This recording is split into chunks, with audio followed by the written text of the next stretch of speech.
Okay, so after the minor misstep that was Labor Day, Jason Reitman, one of the best directors working today, is back in the director's chair with a new film called Men, Women, and Children. Now, I love Jason Reitman. I think, yeah, he is one of the best, and one day he will definitely be holding that Oscar, if he hasn't already. I don't think he's got an Oscar yet, but he's definitely been nominated a few times with some great films like Juno, Up in the Air, Young Adult, Thank You for Smoking. And with this new film, he tackles technology and the effects of it as it gets kind of in the way of relationships and families, and how it's blessing our lives at the same time it can be a huge curse. Now, I remember before watching this movie, I had seen another film that came out last year called Disconnect, which was one of my favorite movies of last year. Check it out. Jason Bateman is in it, and it's a really great film that it examines technology and the effects on the lives of the actors and actresses in the film. I think that movie took more of a grander scale, a grander look at how it has affected our lives, where this film seems more intimate, where we're mainly focused on a small town, middle America, somewhere in Texas, I believe, and we get to know 4 or 5 families and how they intertwine through school, through life, through relationships. Some of them we get to know as the parents, some of them know the kids. There's a lot of people in this film, and I'm not going to name off everybody that's in this movie, but there's lots of people, a lot of regulars in the world of, I think there's a few regulars in the world of Jason Reitman's movies, including J.K. Simmons, but Adam Sandler is in this movie. And I will say right now, this definitely was looking like it was going to be the best thing that he's ever done in his career since Punch Drunk Love. So I had a lot of expectations, a lot of hope for this, because I like the entire cast, and there's a lot of people. You can find them all on the internet, all on IMDb. With this film, I just had so much hope because it just looked great from the trailers. I liked the initial trailer where we don't get much dialogue and we're just seeing all the typing that's on the screen, and how we all really rely today on technology. I had a lot of worries about seeing this movie as well, because even though it's timely right now, would it have an effect on us in the future, especially the way technology just grows and grows and grows. This movie is great. I will point out right now, I think this movie is a great film and one of the better films of 2014, but I have a lot of buts. It's a great film, but it's a wonderful film, but it has a lot of great stuff in it, but where do I begin? Yes, I think this movie is well made, well directed, well acted, well structured to a point. And I liked and loved some of the characters. I understood and misunderstood some of the characters, and I appreciated that. But the movie is only 2 hours. And I felt like so much was pushed into that 2-hour time frame that it really bothered me. And I was like, I want to be in this world for at least another hour, or maybe even another hour. I could have enjoyed this film if it was maybe a 2-part film where we get a 15-minute or a 30-minute intermission. I know movies aren't done like that. Back in the 30s, a lot of movies were done like that. Gone with the Wind, which is playing in the theater next to me, where they probably got a break in that 4-hour period.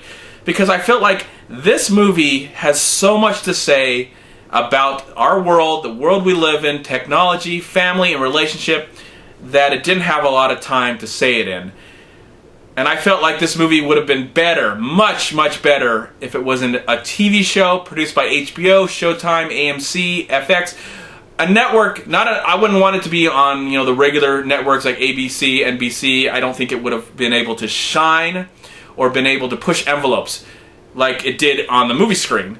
It's a short film. In my opinion, this is a short film because there's so much that is being told in a short period of time that I just could not get emotionally involved in all the characters. I will tell you right now, there was one major storyline that I was the most emotional about, and that involved a young girl who's had a crush on a guy for a very long time, and will do anything she can to get that guy, even to the point of not eating and just becoming extremely skinny. Her story was the greatest story of this entire film. Now, I liked Adam Sandler and his relationship with his wife played by Rosemary DeWitt. That was a great storyline. You get to know some of their kids. You go to know what's going on between them. But I felt with a young girl, and what goes on with her in this movie was the most gut-wrenching, most heartbreaking of the entire film. It really just, it had me, and I was almost to tears watching her because I was feeling so bad for her and wanting her to just know that everything is going to turn out all right, that this guy's not important, that she must eat. And I liked the fact that her parents seemed sympathetic to that as well as the movie goes along. Also, there's something that I wish wasn't a part of this movie. It didn't bore me, it didn't annoy me, but it was completely unnecessary. And that would be narration by Emma Thompson. I don't know why that was a part of the film. Maybe there's major narration in the book, and I think that would probably help in the book. But as a movie, it gets in the way. It didn't really help the story. I would one day, if it is available, to see a director's cut, maybe an extended cut that is maybe 3 or 4 or 5 hours longer without the narration, because I remember this movie being tested a lot in my area. There was at least 5 or 6 notices I got on the internet saying, would you like to see this new movie, Men, Women, and Children? And I never wanted to see it because I knew what it was going to be about, and I knew Jason Reitman. I wanted to see the final film.